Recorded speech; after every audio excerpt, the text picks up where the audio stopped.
Ladies and gentlemen, good afternoon.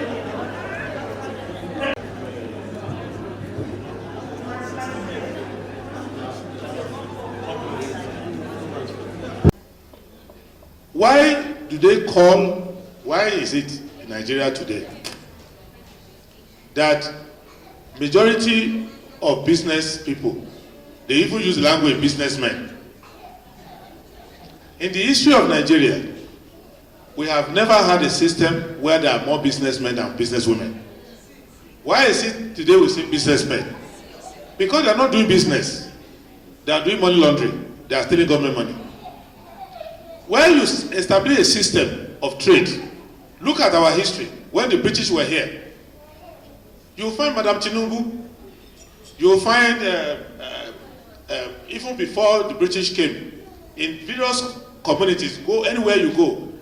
If you go to any place, and any money that is 100 years old, 200 years old, trader, it's typically women. Because if it's buying and selling, saving money, buying things on credit and paying back, it is women. Efushetan Anigura was the richest woman in the Ibadan kingdom. Despite all the kings and everybody, she was 60% of all the wealth in the place. In my community, my great-great-grandmother was richer than more than half of all Ondo combined, from trading with the Portuguese and trading with. It's only when there's cheating that men become the richest people.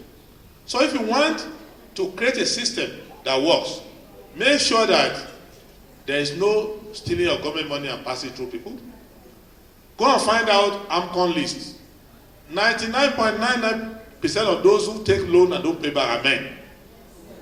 And that is why they are putting money in politics, so that you will not remember to get the money back. They will now, recently they said that government has sold Polaris Bank.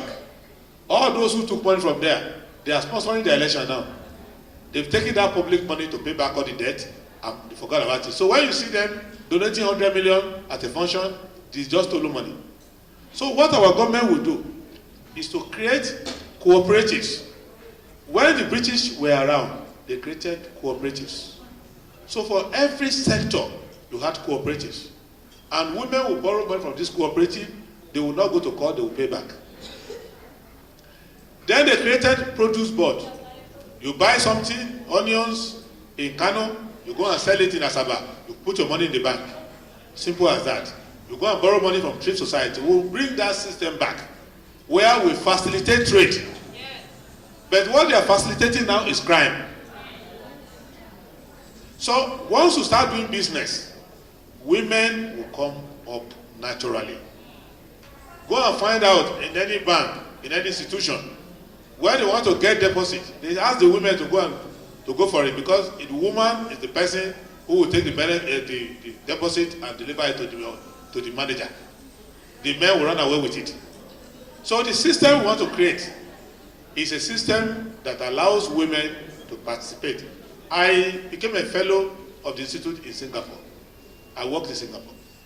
And what I found out, when I tell the story of Singapore is one story they don't tell about Singapore is that majority of the fund managers were women. So when I got to Singapore, I used to have a friend. I hope she can hear me now. Her name is June Tan. She was around 22 years old. So she invited me to her house. And I went there. I was looking at her the way we look at women here. And she was talking to me. She was busy on the computer. She was cooking, put on the computer. Then I asked her, why are you so busy? She said, you know, I'm a fund manager. I said, I know. She was managing $21 billion from her computer. And she was 22 years old, wearing miniskirt.